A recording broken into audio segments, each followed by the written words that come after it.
Tentu berkat dorongan dan support yang dilakukan oleh Komisi 6, kita lihat bagaimana sekarang perusahaan-perusahaan BUMN secara valuasi itu 4 perusahaan saja seperti Telkom, Mandiri, BNI, BRI sekarang sudah mencapai kumulatif valuasi hampir 1.600 triliun secara aset.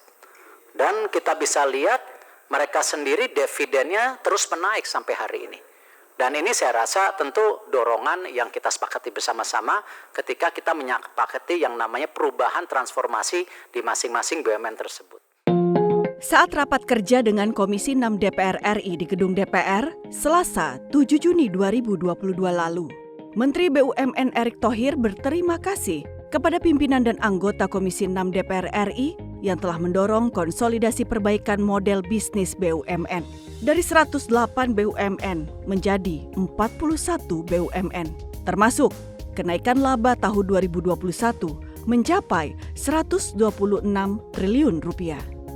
Tuntutan perbaikan dan profesionalitas di tubuh BUMN terus diusahakan.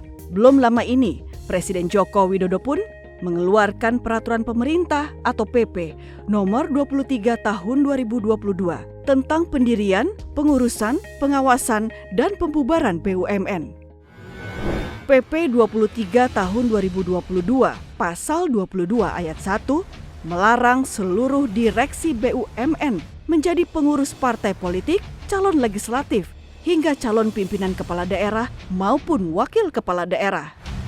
Anggota Komisi 6 DPR RI Nevi Zuairina mendukung peraturan tersebut sebagai upaya pemerintah membentuk BUMN yang profesional dan terhindar dari benturan konflik kepentingan yang rentan terjadi dalam BUMN.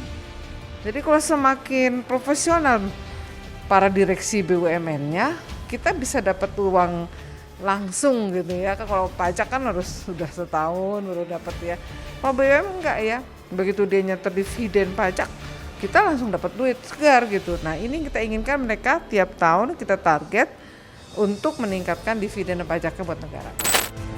Tak hanya itu, PP nomor 23 tahun 2022 ini juga mengatur seluruh komisaris BUMN untuk wajib bertanggung jawab apabila perusahaan plat merah yang mereka kelola mengalami kerugian.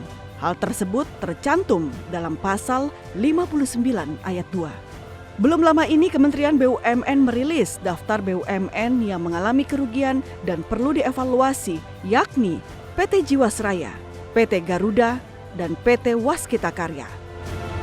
Sementara ada 7 daftar nama BUMN yang akan ditutup dan sedang proses pembubaran oleh Kementerian BUMN. Wakil Ketua Komisi 6 DPR RI Sarmuji mengatakan dirinya mendukung terbitnya PP tersebut karena dinilai sebagai langkah yang tepat untuk memaksimalkan kinerja para direksi dan komisaris agar mengelola BUMN secara profesional dan penuh dengan kehati-hatian. Selama ini seolah-olah perusahaannya boleh rugi tetapi direksi dan komisarisnya tetap untung dalam pengertian gajinya tetap besar, fasilitasnya tetap bagus. Dengan adanya PP itu, kita berharap direksi dan komisaris BUMN bisa mengendalikan diri, bisa introspeksi diri. Kalau perusahaannya itu merugi, fasilitas-fasilitas yang mereka nikmati itu tentu harus dievaluasi kenyamanannya. Ditemui pada kunjungan spesifik ke PT PN di Jawa Tengah, anggota Komisi 6 DPR RI Adi Satria Suryo Sulisto mengatakan, kebijakan ini menegaskan bahwa direksi dan komisaris BUMN harus menjalankan perusahaan negara semaksimal mungkin, bukan hanya mengandalkan suntikan dana PMN. Pak Jokowi itu memberi penegasan saja bahwa komisaris ya juga harus ikut bertanggung jawab. Ya saya sih sepakat karena komisaris ini kan sifatnya ya bukan sebagai eksekutif sehari-harinya menjalani perusahaan, tapi untuk keputusan-keputusan strategis kan komisaris juga terlibat dan mengawasi.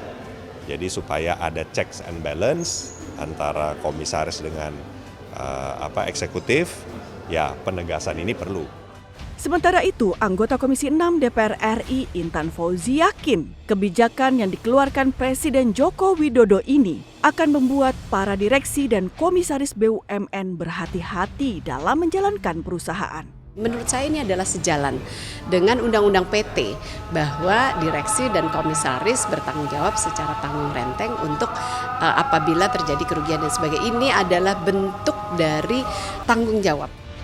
Pembenahan di tubuh BUMN terus menjadi fokus utama DPR RI. Komisi 6 DPR RI akan mendalami usulan PMN tunai tahun 2023 kepada 10 perusahaan BUMN, serta PMN non-tunai tahun 2023 kepada 2 perusahaan BUMN. Selain itu, Komisi 6 DPR RI juga akan membentuk SOP investasi bagi BUMN guna mencegah terjadinya konflik kepentingan saat melakukan investasi. Tim Liputan TVR Parlemen melaporkan.